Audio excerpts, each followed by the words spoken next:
Hello friends, hope you are good. This is your lecture number 7 of unit number 3, that is air conditioning system.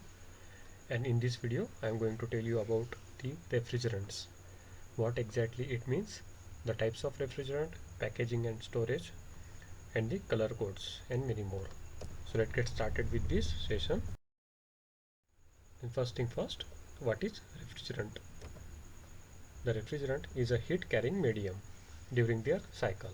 The cycle may be compressive, expansion, condensation and evaporation. In the refrigerant system, absorb from the low temperature system and discard the heat, so absorb to higher temperature system. Okay तो जो आपका ये refrigerant होता है, इसका main purpose होता है कि हीट कैरी करना और इसे सराउंड में एक्सपेल करना। तो ये क्या करेगा, जहाँ से आपका हीट का टेम्परेचर ज़्यादा है वहाँ पे ये एब्जॉर्व करेगा और जहाँ पे लो टेम्परेचर सिस्टम है वहाँ पे से डिस्कार्ड कर देगा। तो ये होता है रेफ्रिजरेंट का basic function. So it is a heat carrying medium. So in this figure you can see that the basic function of the refrigerant, it has to changes its uh, state from vapor to liquid and so vice versa. Okay, the refrigerant changes their phases during the cycle from vapor to liquid and vice versa. तो आपका जो refrigerant है वो continuously क्या करता है, उसका खुद का फेज चेंज करता है from vapour to liquid and liquid to vapour. तो आप यहाँ पे देख सकते हो कि जैसे ही आपका वेपर को आपने हीट प्रोवाइड की, मतलब वो इवेपोरेट किया, तो उसका लिक्विड से वेपराइजेशन होगा. ये वेपर आगे जाते हैं और फिर जाता है ये कंडेंसेशन के लिए. कंडेंसेशन में होने की वजह से इसका फिर से हीट रिमूव हो जाता है, तो इसका फिर से वेपर से लिक्विड में कन्वर्जन हो जाता है एंड ये प्रोसेस चलती रहती है. तो इसी के बीच में हम हमारे कंपोनेंट्स सेटअप करते हैं जो होते हैं compressor, एक condensation, evaporator, okay and so on. तो बेसिक प्रॉपर्टी देख लेते हैं इसके क्या क्या होने चाहिए. A good refrigerant should have the following properties. It has a low boiling point, it has low specific heat of liquid. ठीक है, लो बॉइलिंग पॉइंट क्यों होना चाहिए, क्योंकि ये काफ़ी कम समय में सडनली बॉयल हो जाना चाहिए. Okay, it should start boiling at low temperature. Then it has low specific volume of vapours. Then it must have a high critical temperature. Okay, तो जितना ज़्यादा हाई क्रिटिकल टेम्परेचर होगा उतने ही जल्दी ये क्या होगा, लिक्विड से वेपर में कन्वर्जन हो जाएगा इसका. It may have high latent heat of vaporisation. It have high C O P. The C O P stand for coefficient of performance. जैसे कि हम किसी भी इंजन की इफ़िशियंसी कैलकुलेट करते हैं, उसका हम यूनिट देते हैं परसेंटेज में. ठीक है ना, तो that it means how much it is efficient. तो उसी तरह से जो आपका रेफ्रिजरेटर होता है उसकी जो इफ़िशियंसी कैलकुलेट करते हैं वो करते हैं COP में. Okay, it stand for coefficient of performance. तो जितना ज़्यादा कोएफिशिएंट ऑफ परफॉर्मेंस रहेगा उतनी ज़्यादा इफ़िशियंसी होगी. So non-corrosive, non-toxic, non-flammable and non-explosive. Obviously these are the basic properties it must possess by the refrigerant. इसमें कोई भी आपके सिस्टम को करोड नहीं करना चाहिए. अगर ये बाई चांस लीकेज हो जाता है तो इसने सराउंड को टॉक्सिक नहीं करना चाहिए, इतने फ्लेम नहीं पकड़ना चाहिए. It must not be flammable, it must not be explosive. It must be easy to liquefy at moderate pressure and the temperature. जैसे आप इसे थोड़ा सा भी प्रेशर और टेम्परेचर अप्लाई करते हो तो ये सडनली क्या होना चाहिए, लिक्विफाई होना चाहिए. As well as it must be vaporise also. तो इसका क्योंकि हमें बार बार फेज चेंज करना होता है. Easy to locate leaks by order and the suitable indicator. तो आपके सिस्टम में अगर बाई चांस कोई लीक हो जाता है तो इट मस्ट बी इसके स्मेल के साथ आपको पहचानना आता चाहिए कि ये रेफ्रिजरेटर लीकेज हो रहा है. उसके बाद आते हैं कुछ types. Is there are basically two types. The first one is primary and the second one is secondary. ठीक है, तो it is mainly categorise under the primary refrigerant and the secondary refrigerants. Primary refrigerants are those working mediums of heat carrying which directly takes part in the refrigeration system and cool the substance by this absorption of the latent heat. तो जो आपका refrigerant system होता है वो क्या होता है, ये इस सिस्टम में डायरेक्टली पार्ट लेता है, मतलब ये डायरेक्टली हीट कैरी करता है आपकी. वेयर एज इसके एग्जाम्पल देने से पहले मैं आपको सेकेंडरी रेफ्रिजरेंट के बारे में बताता हूँ। ये क्या होता है, ये क्या करते हैं, सर्कुलेट तो करते हैं लेकिन डायरेक्टली पार्ट नहीं लेते सिस्टम में। ये क्या करते हैं, at first it cools with the help of primary refrigerant. मतलब ये सिस्टम में क्या होगा, ये पहले प्राइमरी रेफ्रिजरेंट को सर्कुलेट किया जाएगा, वो कूल होंगे, and there are employed for the cooling purpose. तो ये क्या करता है, सेकेंडरीली अप्लाई करता है। ठीक है, तो मतलब ये क्या करेगा, सीधे सीधे मैं बताता हूँ आपको। इस सिस्टम में क्या होगा, दो टाइप का रेफ्रिजरेंट होगा। पहले रेफ्रिजरेंट क्या करेगा, कूल करेगा with the help of primary refrigerant. Okay, फिर उस रेफ्रिजरेंट को फिर से जो सेकेंडरी रेफ्रिजरेंट है वो कूल करेगा। ओके, तो प्राइमरी रेफ्रिजरेंट के एग्जांपल्स है ammonia, carbon dioxide, SO2, methyl chloride and ethylene chloride. Also the Freon is the group of ETC। तो ये सारे है प्राइमरी रेफ्रिजरेंट। और सेकेंडरी रेफ्रिजरेंट है आपके ice, solid CO2, ETC। This refrigerant cool substance by absorption of the suitable heat. ठीक है, तो ये क्या करता है, प्राइमरी आपकी लैटेंट हीट कैरी करता है, और जो सेकेंडरी रेफ्रिजरेंट है वो आपकी सेंसिबल हीट कैरी करता है। Okay, so these are the basic difference between the primary and the secondary refrigerants.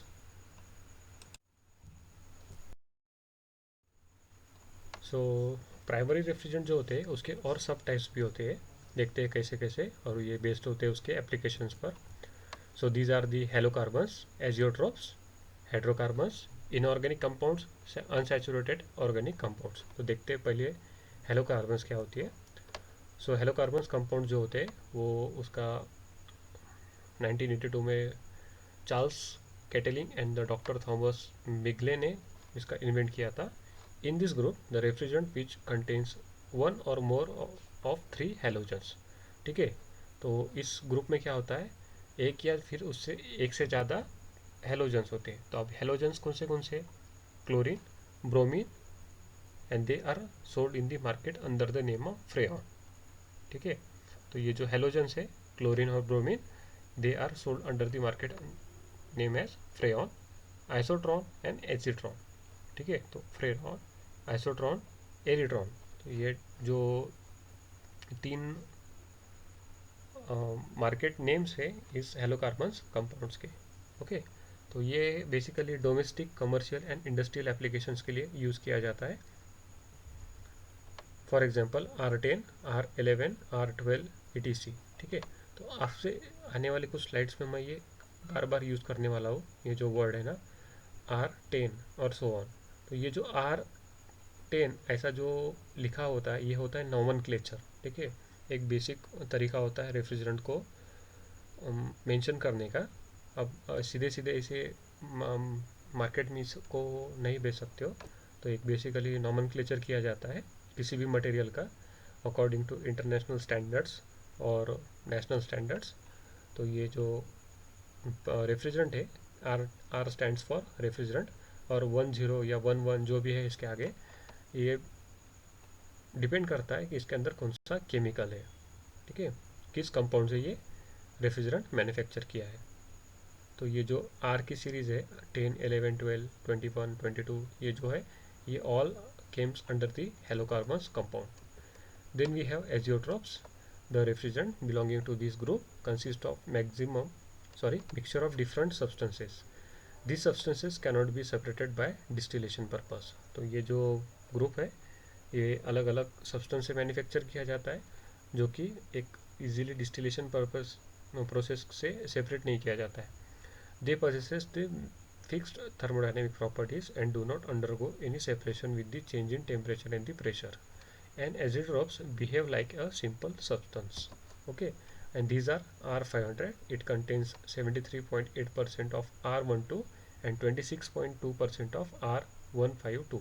तो ये देखिए पहले ग्रुप में हमने यहाँ पे मेंशन किया था R10 क्या है, R152 क्या है, and so on so on. तो ये जो कंपोनेंट है ये सिंगल कंपोनेंट है जो कि हेलोकार्बन से। लेकिन एजियोट्रोप्स क्या करता है, इसके दो या दो से अधिक कंपोनेंट को एक साथ जोड़ देता है और एक नई प्रॉपर्टीज़ बनाता है रेफ्रिजरेंट के लिए। And these are the more efficient than the halocarbons compounds. तो ये कौन सा है, R500, एक एग्जाम्पल दिया है यहाँ पर, जो कि दो कंपोनेंट से बना है, एक है R12 और दूसरा है R152, ठीक है, और परसेंटेज इसका 73:26%। देन उसके बाद आता है hydrocarbons. The most of the refrigerant of this groups are organic compounds. Several hydrocarbons are used successfully in commercial and the industrial installation. Most of them possess the satisfactory thermodynamic properties but are highly inflammable. तो ये जो hydrocarbons है ये काफ़ी flame को easily capture करते हैं, तो these are the highly inflammable, लेकिन इसे सेफ्टी के साथ कमर्शियल और इंडस्ट्रियल पर्पस के लिए यूज़ किया जाता है। Some of this important refrigerant are methane, ethane, propylene, butane and isobutane, ठीक है। हम जनरली ऑटोमोबाइल में भी देखिए इथेन और मीथेन का यूज़ करते हैं एज एन अल्कोहल, तो ये क्या है, हाईली फ्लामेबल है। ये क्या होता है, सडनली हीट कैप्चर करता है, तो इस वजह से इसे सिर्फ कमर्शियल और इंडस्ट्रियल इंस्टॉलेशन के लिए ही यूज़ किया जाता है। तो these are the nomenclature of this substance, and in bracket these are given by the its chemical formula, that like CH4 stands for methane and so on. Then we have inorganic compound. Before the introduction of hydrocarbons group, these are the refrigerants were most commonly used for the purpose. तो ये hydrocarbons के पहले inorganic compound का use किया जाता था। For example R717 like ammonia NH3, उसके बाद water, air, carbon dioxide, sulphur dioxide, तो ये क्या है, इनऑर्गेनिक कंपाउंड है। तो ये हाइड्रोकार्बन्स के पहले ये यूज़ किया जाता था। ये काफ़ी आसान था यूज़ करने के लिए क्योंकि ये इजीली अवेलेबल भी था, लेकिन अब अमोनिया यूज़ नहीं किया जाता है क्योंकि ये इसके वजह से इन्वायरमेंट को हार्म होता है, जैसे कि ओजोन लेयर का डिप्लेक्शन। उसके बाद लास्ट है unsaturated organic components. This refrigerants belonging to this group possesses the ethylene and the propylene as their main constituent। तो जो ग्रुप में इथिलीन और प्रोपिलीन मेन कंटेन होगा उसे कहते हैं unsaturated organic compound, like they are R1120, R1130, R1150, R270 and so on, ठीक है। तो इथिलीन प्रोपिलीन इसमें मेन कंपोनेंट होता है। Trichloroethylene, dichloroethylene, okay, so these are the basic examples of unsaturated organic compounds। उसके बाद तीन important point देख लेते हैं कि सबसे पहले ऑटोमोबाइल के लिए एप्लीकेशन कौन सा रेफ्रिजरेंट होता है। तो ये होता है R134A।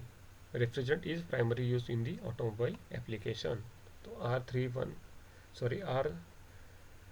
R134 जो है वो ऑटोमोबाइल एप्लीकेशन के लिए यूज़ किया जाता है। R12 was the refrigerant back in the 20th century the automobile application. तो इसके पहले ये R12 यूज़ किया जाता था, लेकिन अब ये यूज़ नहीं किया जाता है। और फ्यूचर में 1234YF is the new type of refrigerant that will be slowly replacing R134A। तो ये अब आने वाले कुछ फ्यूचर में आपको ये रेफ्रिजरेंट का एप्लीकेशन देखा जाएगा। उसके बाद हम पहले बात कर रहे थे कि नोमेनक्लेचर किस प्रकार से होता है। तो it is all designated by R which is followed by R and some numbers above that is XYZ। so where X is X1 plus the number of carbon atoms। तो सबसे पहले जो आपका डिजिट होगा वो डिनोट करेगा कि उस रेफ्रिजरेंट में नंबर ऑफ कार्बन के एटम्स कितने हैं। ओके, अगर मान लीजिए यहाँ पे अगर एक लिखा होता है तो क्या होगा, तो 1 + 1 मतलब 2, वहाँ पे कार्बन के एटम कितने प्रेजेंट होंगे, 2 होंगे। फिर उसके बाद आता है y -1 the number of hydrogen atoms. तो यहाँ पे जो इस रेफ्रिजरेंट में हाइड्रोजन के एटम ये शो करेगा सेकेंड डिजिट, और थर्ड डिजिट डिनोट करेगा कि नंबर ऑफ फ्लोरीन कितना है। तो अगर थर्ड डिजिट एब्सेंट है तो इसका मतलब ये है कि इस रेफ्रिजरेंट में फ्लोरीन नहीं है। ओके, तो इसी तरह से आप देख सकते हैं R134A। तो मैं 1 क्या है, नंबर ऑफ कार्बन आइटम है। ओके, 3 क्या है, नंबर ऑफ हाइड्रोजन आइटम से, और Z क्या है, नंबर ऑफ फ्लोरीन से। तो इसमें कितना फ्लोरीन आइटम है, 4 फ्लोरीन आइटम है। Okay, the balance indicates number of chlorine item. Okay, तो ये जो बैलेंसेस होता है वो इंडिकेट करता है कि क्लोरीन एटम उसमें कितना प्रेजेंट है। सो इस तरह से इसको डिजिग्नेट किया जाता है R X Y Z. The X Y Z stands for some digits which shows the number of carbon atom, number of hydrogen atom and number of fluorine atoms। उसके बाद कुछ कलर कोड्स होते हैं, जैसे कि अब हमने देखा कि अलग अलग प्रकार के प्राइमरी और सेकेंडरी रेफ्रिजरेंट है, तो इसके जो सिलेंडर्स होते हैं इस सिलेंडर को अलग अलग कोड दिया जाता है ताकि ये आइडेंटिफाई किया जाए कि इसके सिलेंडर के अंदर कौन सा एग्जैक्टली रेफ्रिजरेंट फिल किया हुआ है। तो so refrigerant cylinders are colour coded to allow easy identification of the substance they contain. ये इसलिए होता है सेफ्टी के लिए। अगर हो सकता है कि आप एक सिस्टम में जो रेफ्रिजरेंट यूज़ कर रहे हो उसे अगर सर्विसिंग के टाइम पे फिर से किसी अलग रेफ्रिजरेंट से फिल करना हो तो बाय एक्सीडेंटली अब हो सकता है कि गलत रेफ्रिजरेंट उसमें फिल कर दो, तो आपका सिस्टम वर्क नहीं करेगा या फिर डैमेज हो जाएगा। This practice helps prevent accidental mixing of refrigerant in this system. Okay, so आपका एक आज को मैं एक होमवर्क देता हूँ आपको, तो आपको फाइंड आउट करना है कि किस रेफ्रिजरेंट के लिए कौन सा कलर कोड यूज़ किया जाता है। Okay, so this is your homework today।